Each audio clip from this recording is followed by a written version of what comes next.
Above-ground activities include our gemstone mine, butterfly gardens, and amazing rock and gift shop. Discover buried treasure, discover fun at Cave of the Mounds.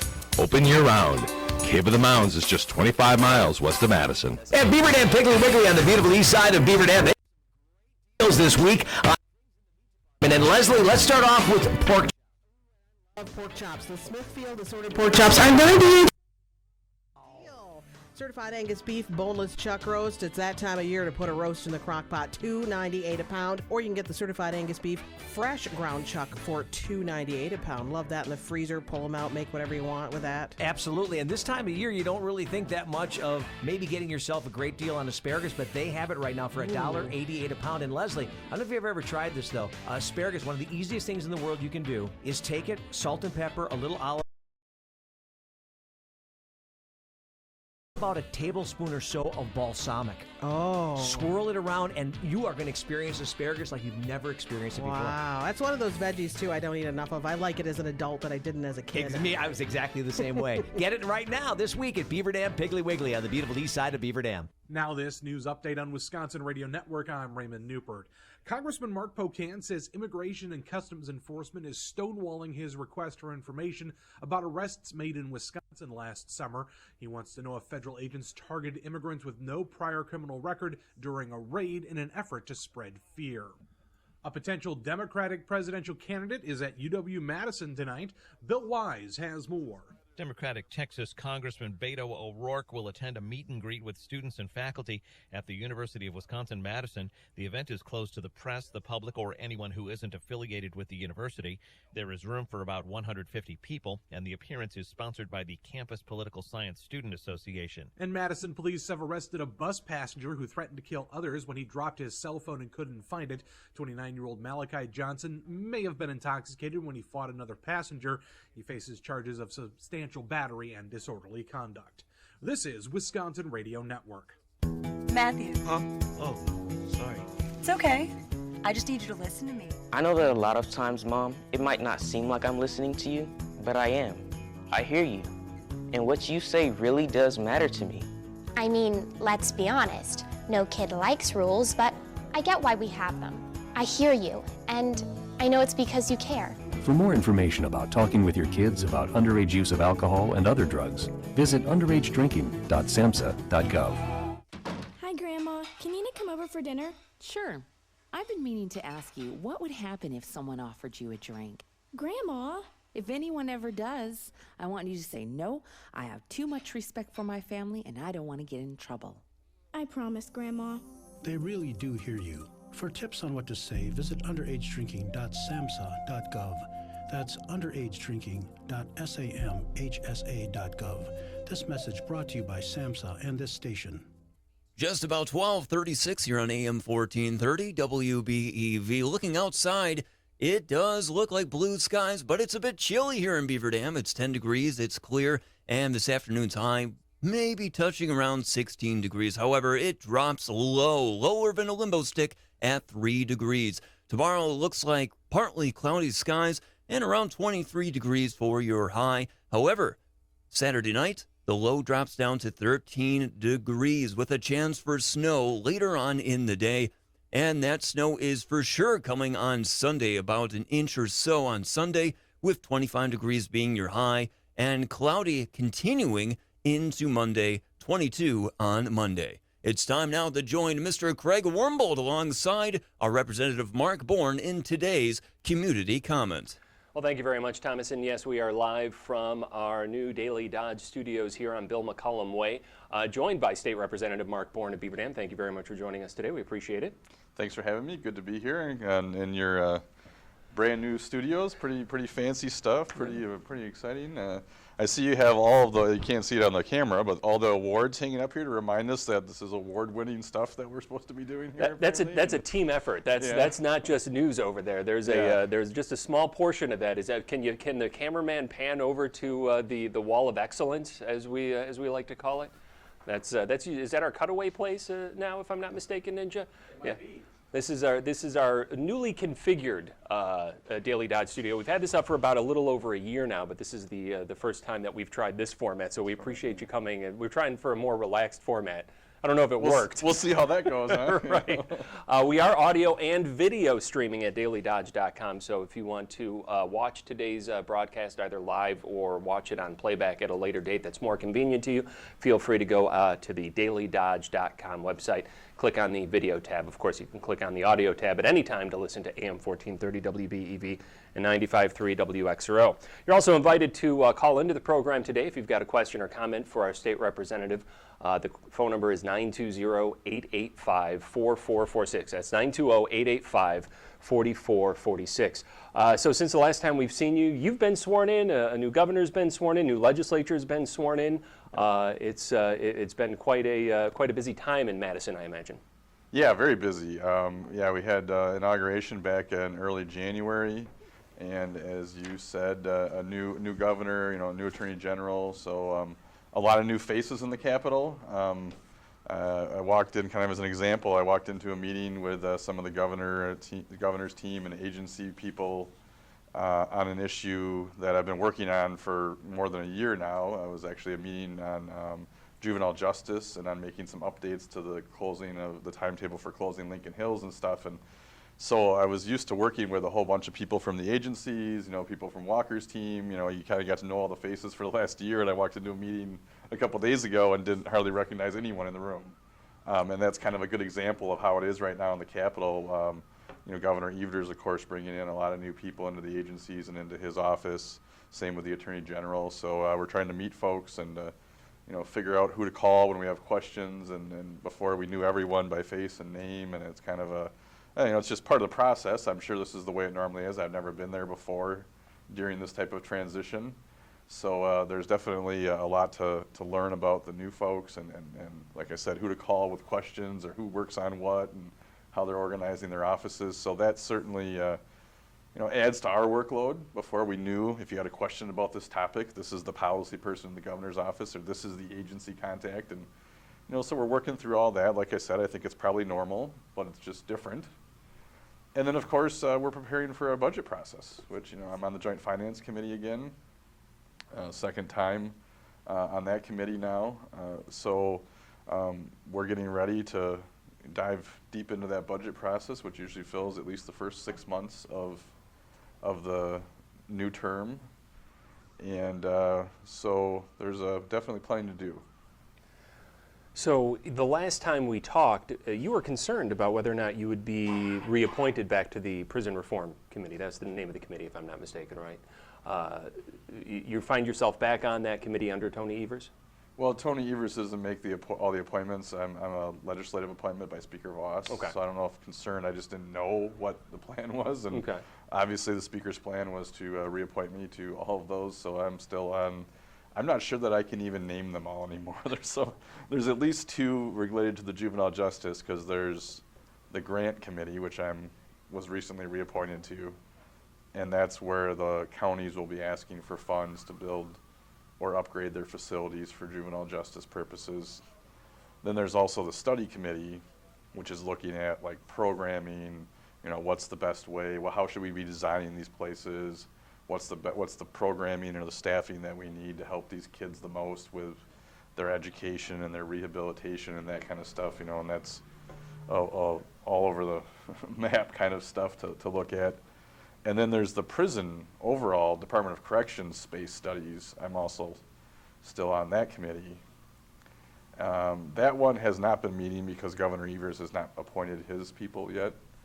Certainly I'm hopeful that that one will get started again soon because we have a number of issues, overcrowding, aging facilities that we need to look at, and the report from the consultant should be ready now for us to start working on. So hopefully that'll get going soon too. So you mentioned the grant committee. Now Lincoln Hills, Copper Lake, the boys' school and girls' juvenile facilities are quite a ways removed from Dodge County. Yep. Though of course Dodge County could have juveniles that would go up there. But if there's going to be grant dollars potentially made available for juvenile facilities, this is something that any county with a jail, it sounds like, could take advantage of if they wanted to. Well, the juveniles are governed under a different set of rules. And so that would be something certainly Dodge County could get into that business if they wanted to, but you can't just put them in your current jail. They have to be separated from the adults and stuff, so they would have to do some different things. In conversations that I had last year with the sheriff and the county administrator, it didn't sound like they were interested in getting into this line of work, mostly because they usually have very few juveniles. Like at that time, they had none that were incarcerated. So, I mean, I think they average one or less a year, usually. So I don't think they're Dodge County in particular, but other counties, Racine, La Crosse, Milwaukee, I know for sure, I think Washington County might have a facility that they have some current, juveniles in. And so those are the counties I think that are kind of going to be leaders in this. And what we're talking about is two different types of facilities. There will be county facilities for things that are managed completely within the counties, and then a county like Dodge that very seldom uses this would contract with Racine or La Crosse to take the Dodge County youth and help them with the programming and the rehabilitation and stuff there. Then there's the folks that are sentenced to state prison, either waived into adult court or violent juveniles. And those are the folks that are at Lincoln Hills now. And so the state will be building probably 2, maybe 3 new regional facilities and yet to be identified locations that will house those. So the grant committee would work with the counties that are looking to up their game, so to speak, to get current with their facilities to be able to do that programming for the more nonviolent. One of the areas that I know like Racine is really specializing in right now is more of the alcohol or drug addiction.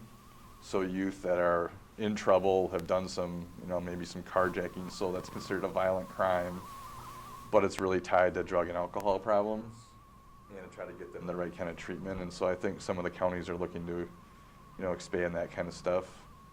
So there's a wide variety of stuff going on in the juvenile system. So as far as the Prison Space Study Committee, where have we left off with prisons that might affect the Dodge County area? Waupun is 100 and some odd years old. You've got 3 others there. Where did we leave off? We really haven't gotten very far on that. All we really had was one meeting to hire the consultant to do the study, and then the study was supposed to come in at late last year, which I think it did, a little bit late, but still came in by the end of the year. But because of the election and the change in governor, the Walker administration decided that, and I think rightfully so, that they weren't going to have another meeting at the end of the year to try to press on with something that Governor Evers was going to have to take over. And so they just stopped basically work of that committee, and now we're waiting for Governor Evers to appoint his members so it can start back up again. But we're hopeful that that will be soon. Have you toured the local prisons as part of this committee? Not every one of them, but I toured Fox Lake and Waupun Correctional last summer. There are space needs there, presumably? There's a variety of needs in almost every facility that I toured. And yes, pretty much all of them are overcrowded right now because capacity-wise. And then, of course, I toured Green Bay before I toured Waupun. That was actually the first one I went to, and then Waupun during the summer. And both of those certainly, they're our 2 oldest prisons. Waupun's, I think, over 150 years old now, and Green Bay's only a decade or so behind that, I think. And so obviously those pose challenges. They were built in different eras, and just whether it be line of sight things for safety of the staff, or heating or cooling or managing the facilities, that kind of stuff is just, obviously it's not the original heating system, but you're still working within the ductwork and the systems that are there when you upgrade things, or you're doing major, very expensive renovations. So the findings of any of those prison studies, it would be too late for this current budget cycle to be able to implement any of that? No, I don't think so. I think if we have some meetings here in the next, couple of months, we can certainly begin to implement some of that. The budget process is officially starting on February 28th, when the Governor Evers will give his budget address to the joint session of the legislature. Obviously, as I mentioned, we're already working behind the scenes, and preparing things in our policy areas and stuff. But that's when it kind of officially kicks off. And then usually we take about a month and have our fiscal bureau analyze everything that he put out and compare it to current law and things, so we get a real in-depth analysis by our professional, nonpartisan lawyers and accountants that work there.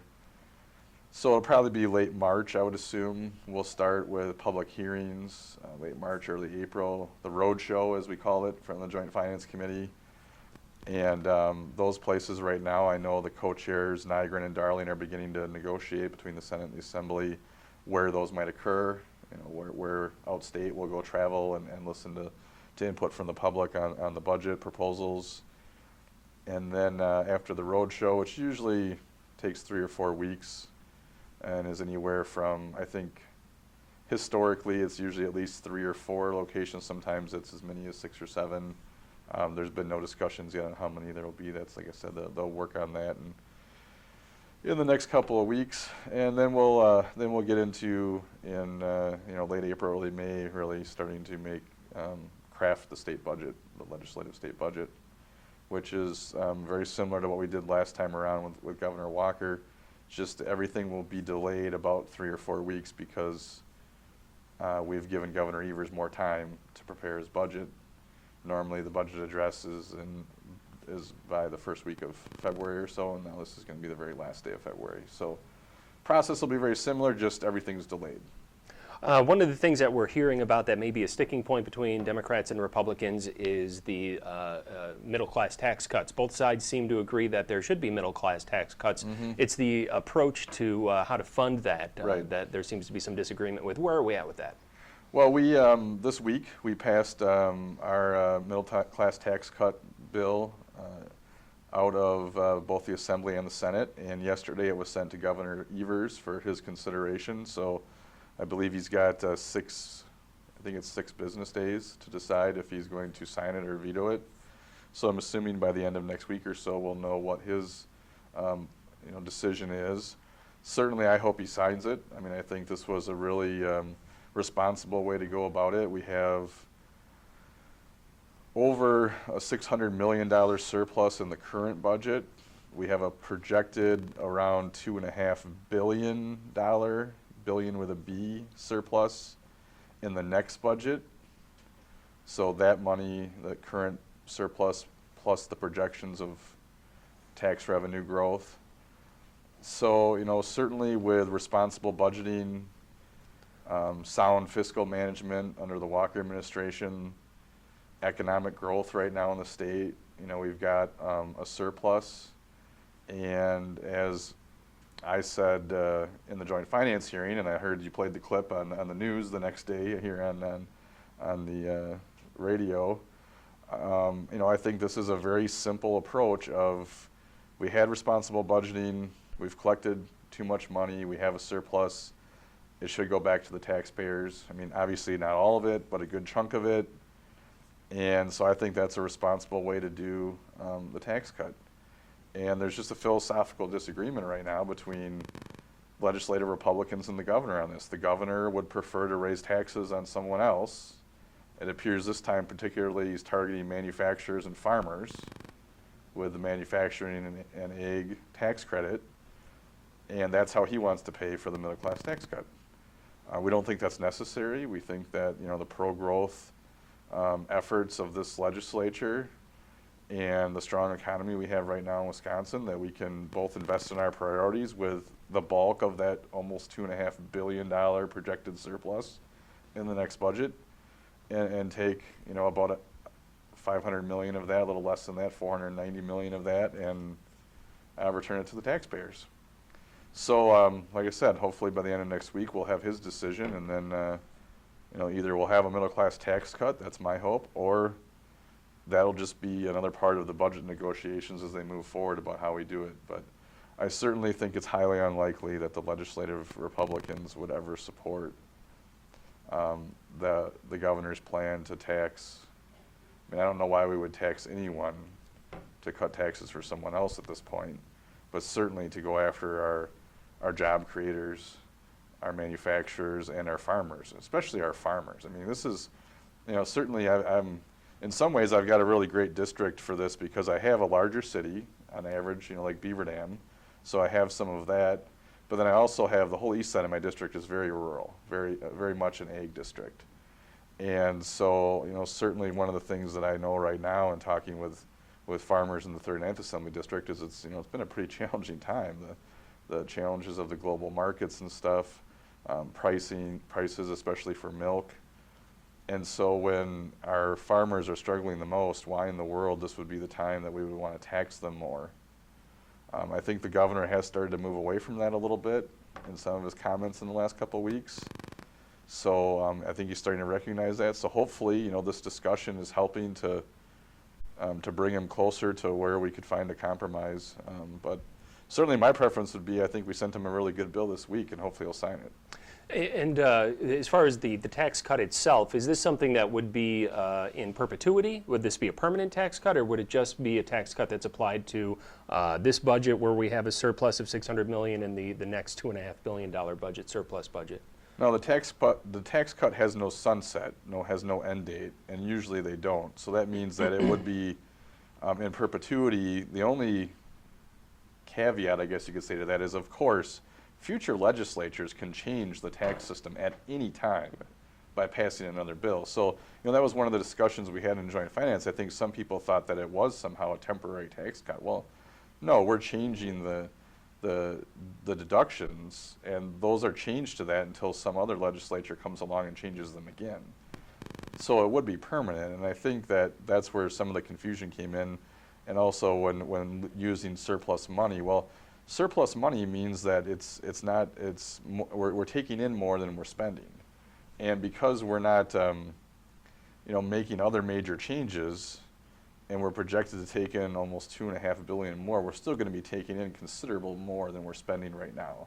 So I think that some of the argument that you've heard the governor making of, well, you have to pay for it. Well, of course you do, but every budget's built that way.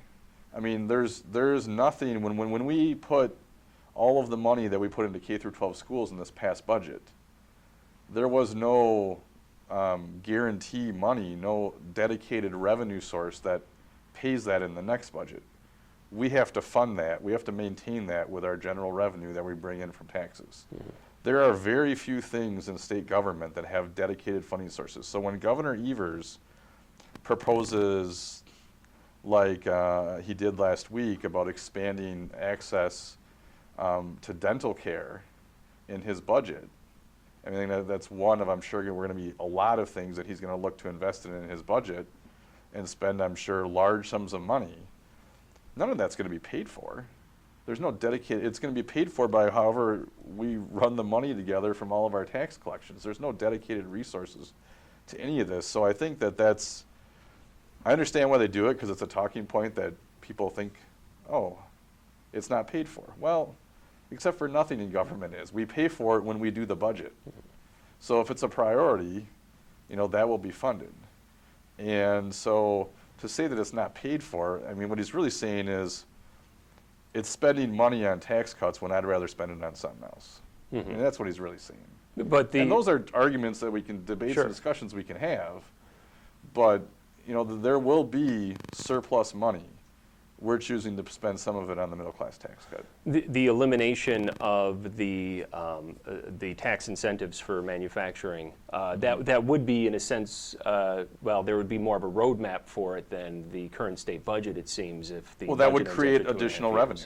Yeah. So there would be more general purpose revenue than that you can pick to spend on things. So you could spend it on more tax cuts. You could spend it on the dental proposal. So it's still, though, not that, I mean, he's looking to generate more revenue so he can spend more. This budget that we're going to see on the 28th will be a giant tax and spend budget, I have no doubt. And he started to roll out some of those programs, this past week with some water grants and the dental stuff are two that certainly spring to mind. And I think we'll see more of that in the next couple weeks leading up to the budget address, because I think that's 2 weeks from today. 28th. 28th. Sounds right. And so I'm sure we'll see more, him rolling out more of these programs, and then there'll be a whole, I'm sure, slew of them in the budget address. And then we'll start our budget process, and certainly the legislature will look at investing in priorities like education. What could that middle-class tax cut look like, regardless of where the funding comes from? Is there any early projections on that, what that could mean for the average taxpayer? Yeah, the focus was, I think, $30,000, because that's kind of where, with deductions, where most people start paying taxes, single folks, up to a couple earning about $150,000 in our plan. And so then, of course, they pay at different levels, so the range in there, the average was about a $170 tax cut. And on the median taxpayer, so the person right in the middle of that range, it was about, I want to say, $315, something like that. That was kind of the sweet spot. So, I think you can say $100 to $300, depending on where you fall in that range and your tax situation. And I do want to ask you about, you mentioned dental care for children, one of the governor's proposals, along with a lot of the water quality stuff that he's looking at. Maybe we should pick up those topics, though, after the break here, getting toward the top of the hour on Community Comment with State Representative Mark Bourne, your representative in Madison from the Beaver Dam area. The phone number, if you've got a question, is 920-885-4446. That's 885-4446. And a reminder to those listening to us on terrestrial radio, AM 1430 WBEV, if you'd like to watch the program now or play it back after the fact, you can go to dailydodge.com. Under the video tab, you'll be able to stream the video. Of course, under the audio tab, you'll be able to listen to this and all other programs on AM 1430 WBEV, as well as our sister station, 95.3 WXRO. We do have to take a break. When we come back in just a few minutes, we'll continue our conversation with State Representative Mark Bourne. When it comes to physical and occupational therapy, depend on Prairie Ridge Health Clinic, Beaver Dam, and Columbus. Their licensed athletic trainer provides therapy for injured athletes or athletes recovering from acute orthopedic surgery. The occupational therapists are skilled in treating patients of all ages. Whatever the problem, decreased range of motion, chronic pain, coordination, or fine motor dysfunction, the physical and occupational therapists at Prairie Ridge Health Clinic, Beaver Dam, and Columbus are ready to go the extra mile to make you well again. Now also serving in Marshall. During our working years, we try to accumulate as many eggs as possible for our retirement basket. But it's just as important to make sure our assets represent the level of risk and safety that we're comfortable with. At Hire Insurance, we can help you with a free risk analysis on our website at HEIARInsuranceLLC.com or stop in at our office at the Heritage Village Mall.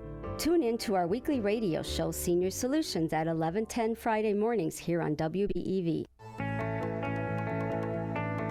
Prairie Ridge Assisted Living has 3 amazing locations in our area: Beaver Dam, Waupun, and now a brand new center in Mayville.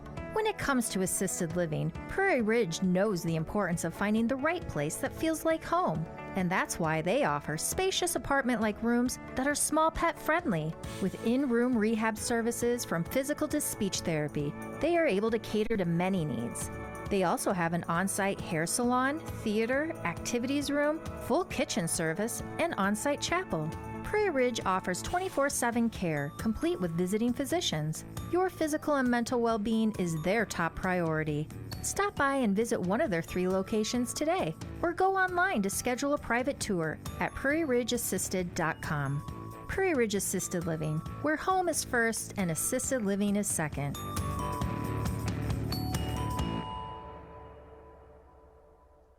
It's always good to be recognized as number one.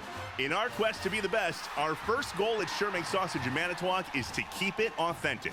We craft quality sausage with honest ingredients, stubborn standards, and proven spice profiles, using the same recipes for over 90 years. That's why our ring bologna and chicken brats are number one in Wisconsin. So help us celebrate. Go to SureMate.com for coupons and recipes. Plus, enter to win Badger basketball tickets. Keeping it authentic sure makes the difference. Edith's Cakes Catering and Cafe in downtown Beaver Dam is now in their 48th year of business. Founded by Edith Cast, her daughters, Marion and Colleen, and their staff look forward to serving you when you come in to dine, when you order a cake for that special occasion, or place your 2019 catering order. Marion and Colleen continue the Cast family tradition of serving homemade, made-from-scratch cooking and beautifully decorated award-winning cakes. The restaurant is open every day until 2. Edith's Cakes Catering and Cafe, downtown Beaver Dam. Manufacturing offers a variety of great careers. Brian is a human relations specialist at a local manufacturing firm. For Brian, a career in manufacturing offers its own special reward. What is really cool about manufacturing that I enjoy is when I go back and think about it as a child, I like to make things, whether it was Legos or Lincoln Logs. And now, for my entire adult career, I get to make things every day. And that's really exciting. Not everybody can say you get to make things. I make things that people use. When I have a bad day at work, go down to the production line, look what's coming off the end of the line, I'm thinking, that's going to be in some customer's hands, making their life better. That's pretty awesome. You can explore the opportunities in manufacturing at Moraine Park Technical College at Fond du Lac, West Bend, or Beaver Dam, or online at manufacturingworks.org. This message was brought to you by EK Machine and Brewer Metal Craftsman.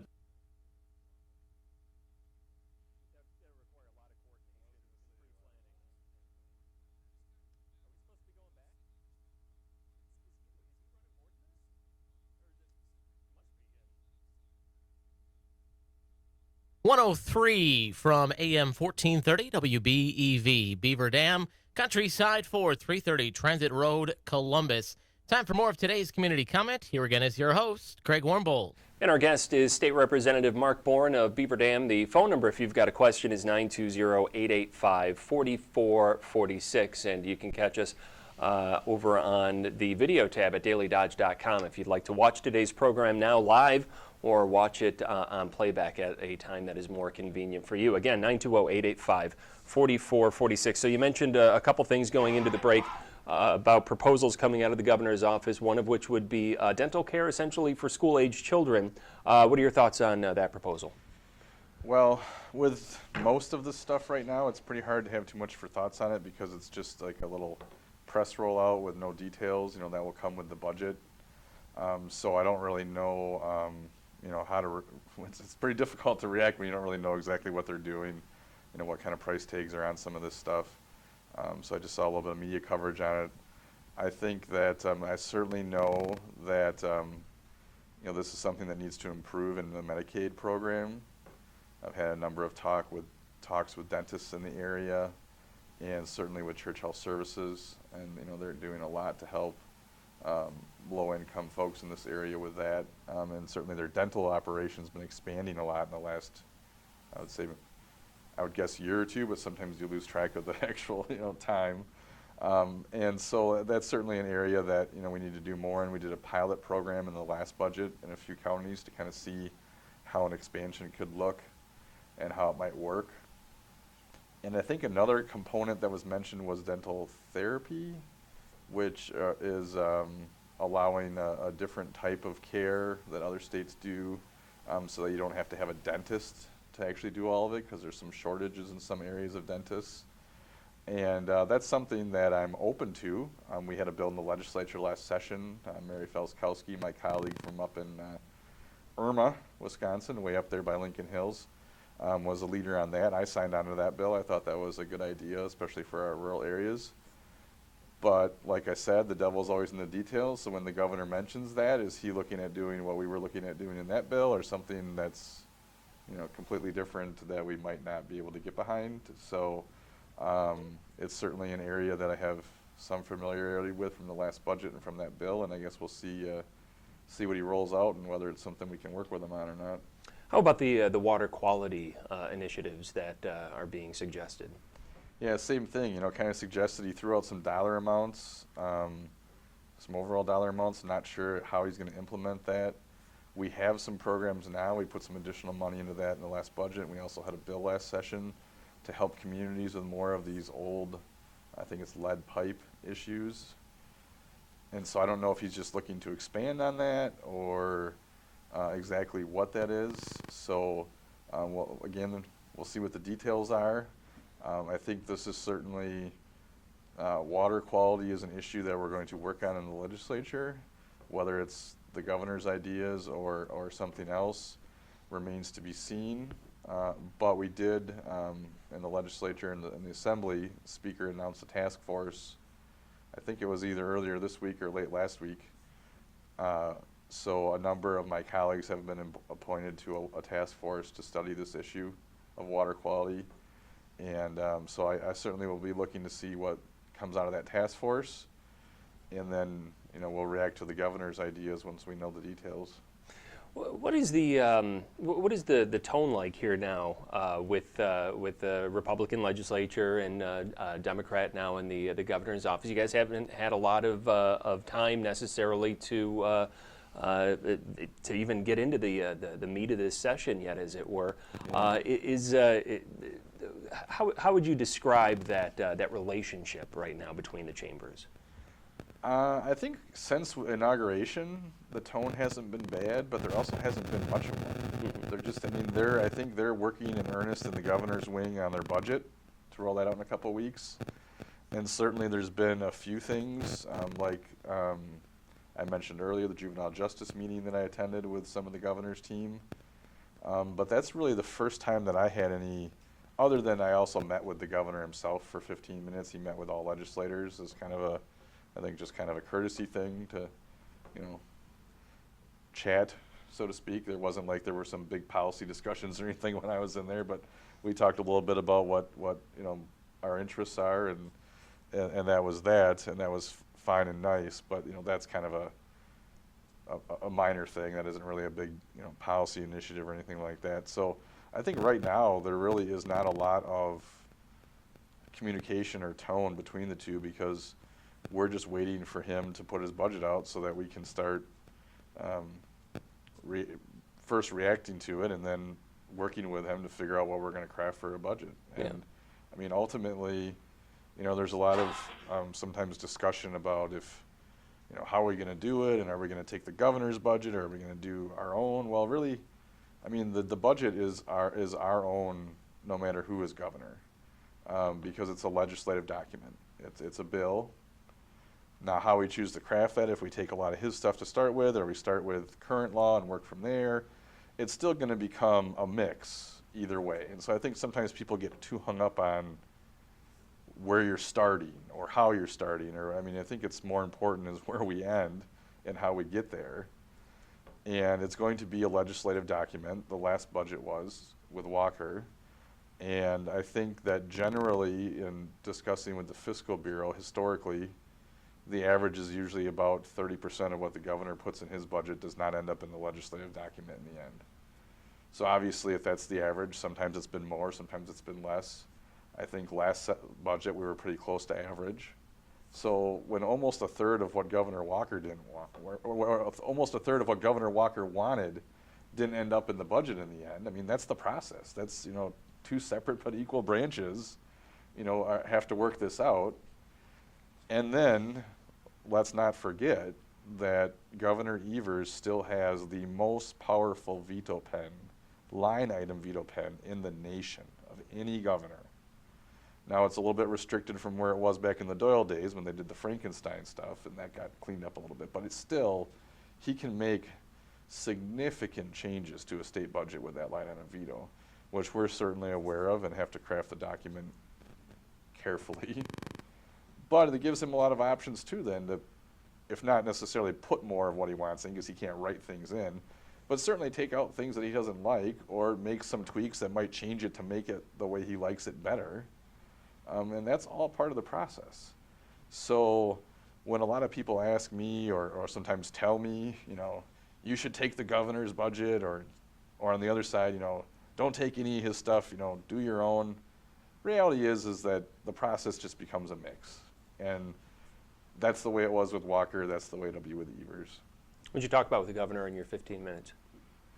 I talked to him about a couple of bills that I've been working on, and we talked at a very high level on corrections and criminal justice and transportation and the capital budget, because those are all the areas that I've been assigned this session as policy areas on the Joint Finance Committee.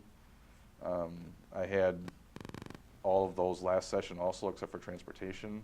Last session I had the UW system. That's been assigned to someone else, and I've been assigned transportation this time. So I just wanted him to know that these were areas that I'd be working on, and wanted to see what some of his thoughts were, and we didn't really get into any details, and 15 minutes goes pretty fast. You didn't get into whether or not toll booths would be added on State Highway 33 or anything like that? Well, certainly not. Joking, of course. Certainly not on Highway 33, and I don't. I honestly don't remember if tolls came up. We talked a little bit about revenue sources, but I don't know if tolls was a specific one. It does seem like that's getting a little more play in the media, at least now. Your colleague Scott Fitzgerald, brought it up, and it's one that's certainly an option. And the thing is with all of these options, they all have pluses and they all have minuses. Mm-hmm. That's one of the reasons why it hasn't been done already. There's reasons not to like tolling. There's also things that are really good about it. There's reasons not to like a mileage-based fee. There's also things that are good about it. There's reasons not to like the gas tax. There's things that are good about it. So, those are the three biggest ones. And then there's all kinds of other things that you can do with fees and trucks and those get, pluses and minuses depending on whether or not you work in those sectors and things. And some of the revenue sources are a few $1 million, and some of them are hundreds of millions of dollars, and they all can play a role, but we're going to have to figure out what the right path is. So where's your gut at now if you had to choose between those big three, the tolls, the gas tax, and the mile-based fees? It's so divided right now that my gut's not able to pick any of them. It really isn't. There's no, the early discussions we've had, the governor had his task force that he brought together. If you look at who was there, it was basically a lot of local government and road building interest groups and stuff. Of course, they want revenue no matter what. They're fine with a gas tax increase. I don't know how deep we want to get into the details of some of this, but a gas tax increase, like I said, it's got its pluses and minuses. It's a system that's already in place. We could implement it very fastly by just, quickly by just raising it. But it's also not a long-term solution. Cars are getting more fuel efficient. Millennials are driving less, and that's not even our biggest problem. Our biggest problem is that all of the research and development right now in the car factories, the car business is on electric and other hybrids and other fuel sources. And a lot of I think we've talked about this before, a lot of the companies like Amazon, even Domino's Pizza, Domino's has got driverless cars in 2 states right now being tested. Those are electric cars. Domino's is looking at and testing electric cars that are driverless and drones and things like that. None of them use any gas. So if the future is electric cars or other fuel source cars, then how are we fixing our long-term transportation fund issues with a fuel of the past? No, it's not going to be gone tomorrow. It'll be around for 10 or 20 years yet, but it's not a long-term solution. So maybe some short-term stuff, we can talk about it. I'm not a huge fan of it because it's not a long-term solution. I'd rather figure out a long-term solution. But these are tricky. What are some of the bills that you're hoping to tackle here in this session or upcoming sessions? Well, I have one introduced already. AB 5 for this session is the protective status for jailers bill that I had last session. They got tied up in the Senate. We passed it unanimously in the Assembly. So we're hoping to get it moving this time. It's been assigned to a new committee in the Senate, so we know it won't get stalled, at least in the committee process. Chairman of the Corrections and Judiciary Committee in the Senate has assured me that we'll at least have a hearing and talk about it, so that's good because we couldn't even get that in the previous committee. So we're hopeful we can move that along. Then I have 2 bills out circulating right now for co-sponsorship, which is the process where we ask our colleagues on both sides of the aisle to sign on to them and be co-authors of the bill. And the deadline for those co-sponsorships are today, so those will be introduced soon, and they'll be assigned to committees probably in the next couple of weeks. And those are 2, they're minor bills. I don't remember if we talked about them last time I was on or not, but where they come from is here in Dodge County, Emergency Management has brought together several years ago now, I don't know if they're called a committee or a task force or what they are, but a group of school officials, school police officers, the school liaison officers, and superintendents and principals and stuff, that whoever the schools chooses to attend the meetings, but they're focused on school safety. And last year they invited me to start attending their meetings, so I've attended 2, and I had my staff attend 1 that I couldn't attend. And so these ideas came out of those committee discussions. Minor things that they'd like to see corrected in the law. These aren't overall, there's no price tags on them. They're just minor tweaks to statute that they think would make their jobs a little easier. One of them is about when they do their fire drills now. The statute requires that the fire drill be kept secret. They can't tell anyone that they're going to do it. It has to be a surprise to the folks that are drilling, so it's not known. And there's concerns about that on a couple levels. One in reaction to the school shooting last year down south, where the fire alarm was pulled and students went out and shooting started. Another one is with special needs students. Some of them react very negatively to these, and it's very harmful to them in the situation. And so it'd be helpful to the teachers to be able to communicate that. And quite frankly, a lot of the schools are just doing that now. They're telling the special needs teacher, prepare your students, But in doing that, they're technically breaking the law. So let's just fix it. The bill we wrote was simple enough. It just leaves it up to the administrator of the school to tell people or not tell people. They can tell no one. They can just tell the special needs. They can tell all teachers. They could just tell the police department, whatever they want to do. Let them manage it. It's a very simple thing. The other one is about something called directory data. This is a thing where in statutes it spells out specifically what information can be released about a student. And then that's all that you can release under the law about a student. So it's things like the student's name, their address, their phone number, if they're in athletics, if they are in athletics, what their height and weight is. It's very detailed. And then it's up to schools to decide if they want to do all that or some of it, so they can limit it, but they can't do more. And then at the beginning of every school year, a parent gets a form that says, here's the information that we release as a school under state law. Would you like to opt out of it and not have that information released? So it's up to the parents. We're not changing any of that process and who decides what. All we're doing is adding the name of the parents or legal guardian, because believe it or not, right now, schools, other than exceptions of emergencies like under court order, are not allowed to release the name of the parent or legal guardian of the student as part of that directory data, which I thought was weird quite frankly, I thought it was wrong when they told me that. Especially as a parent of a child in the school, I would be like, they should be tied to me. They should be identified. My name should be attached to them. But the issue came out of that committee again because they had a situation where a detective and a counselor wanted to make contact with a student about a tragedy involving the parent, but it wasn't life-threatening where it would have met the statute where the name could be released. So technically the school couldn't tell them who the parent of the child were and connect them. Now, I think they probably did because it was a compassionate thing and they just went, okay, we'll work with you. But under the law, telling you who the parent of that child is not something we're allowed to release to you unless it's under special circumstances, which this would not have applied. So we thought that was a reasonable request, so we put the bill together to include parent or legal guardian. And like I said, we're finishing up on co-sponsorship. We have a lot of interest and colleagues supporting that. And hopefully that'll be assigned to a committee soon, and we'll have that moving along. Because they're not major things, so I'm hopeful we can move them along pretty quickly. Some of the other things that are coming up in the media as far as potential legislation coming out of the current session, perhaps making first offense drunk driving a misdemeanor.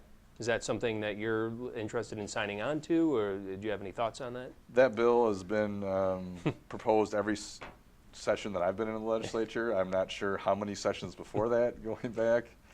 Not something that I'm going to sign on to. I think it's unlikely that it'll move. And I think that I would prefer to continue to focus on drunk driving on habitual and high level of blood alcohol level. Those are the things that we've really cracked down on in the last couple of sessions.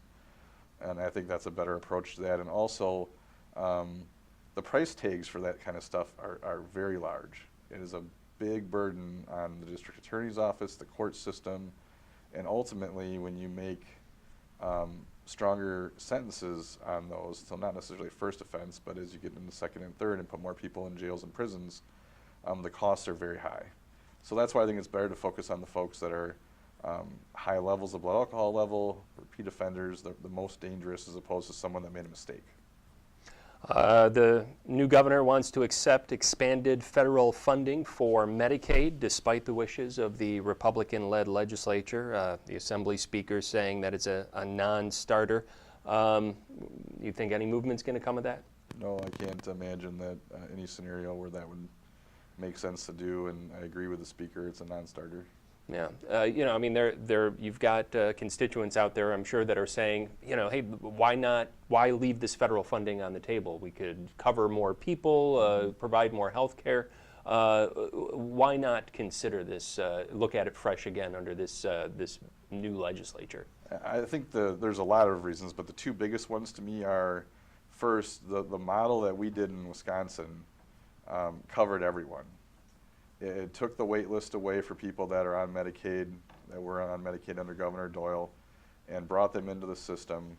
And then everyone else above that Medicaid level has the federal subsidized exchange. So certainly, as that continues still, that allowed more people to be covered than in any other state, from what I've seen. And the second reason is that the federal government has never been a good partner in this program.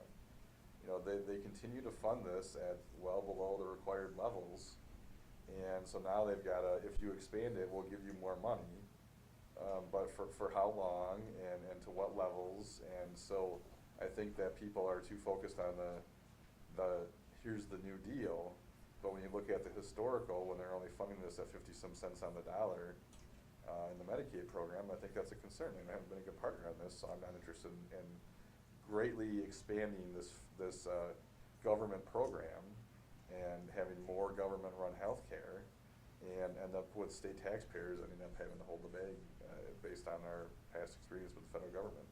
What are you seeing as some of the big pieces of legislation that might find some bipartisan support here this session that could have some significant impacts on folks in Wisconsin?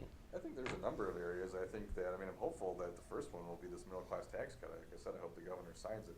I think criminal justice reform and corrections stuff, there's plenty of area for bipartisan. That was very much a bipartisan meeting we had on the juvenile justice trailer bill that we're working on. When we met with the governor's people, there were Republican and Dem legislators in the room.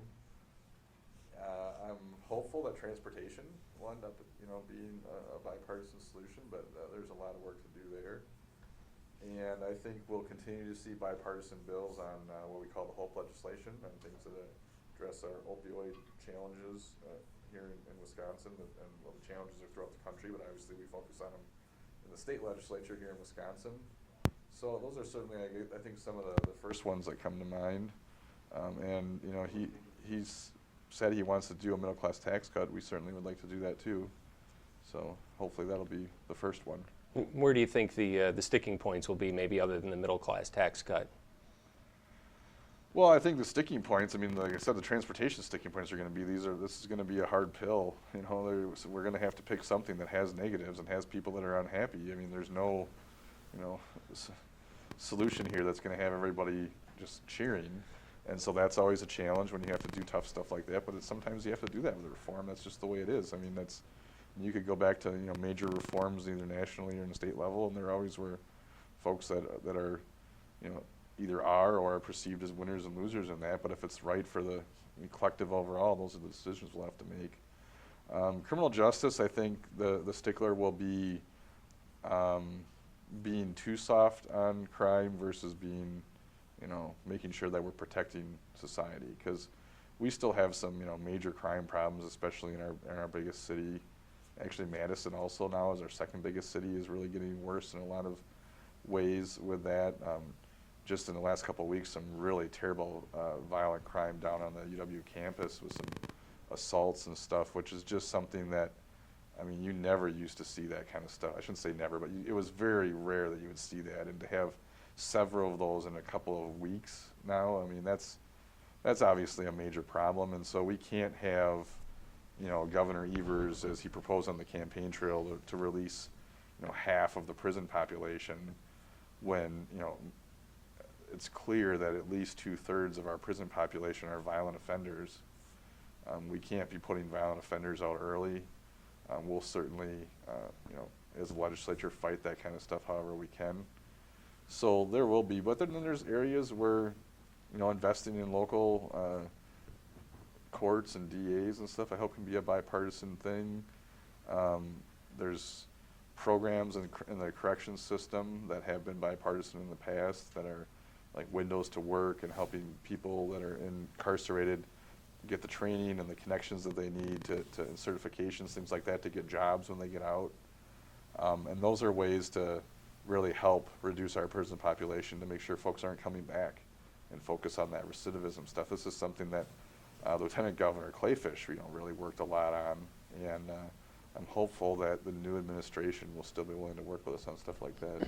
Yeah, going back to toll booths, I know we just have a few seconds here, but we're still at a situation where even if everybody was in agreement on that, wouldn't it still take several years to be able to get that implemented, because you have to work through the Federal Department of Transportation? Well, depending on how you tried to do, we could spend an hour just on this, as I've been having my staff dig into it some, and every time he tells me new things about it, it's a whole new way to, but there's lots of different ways you can do it, with additional lanes and with bridges and tunnels but yeah, all of it requires some federal approvals. We could go to the feds and ask them for legislation to expand things. There's a lot of different ways you could try to go about it. But yeah, it's all, all of that takes work. Implementing a mileage fee would take some work too, in oversight, because we don't do anything like that now. So yeah, whatever, anything besides the gas tax is going to take new work and cost to implement. We'll be looking forward to continuing these conversations on that topic and many more here as the year rolls on. We want to thank you very much for joining us on the program today. Good to be here as always. Once again, State Representative Mark Bourne of Beaver Dam joining us on the program today. You want to watch back or listen back, you can go to dailydodge.com. You'll find the audio podcast under the audio tab, and the video stream from today's program under the video tab. We do want to thank Mark for joining us again on the program. Thank you very much. That is going to do it for today's Community Comment. Kathy knows that for Vita Park Eye Associates, it's the team that makes the difference in patient care. The people at Vita Park are wonderful. They're very professional, taking great care to do all the tests and the measurements correctly. The procedure was just as Dr. Wilkins explained it to me. The follow-up is great. The next day, they wanted to make sure I didn't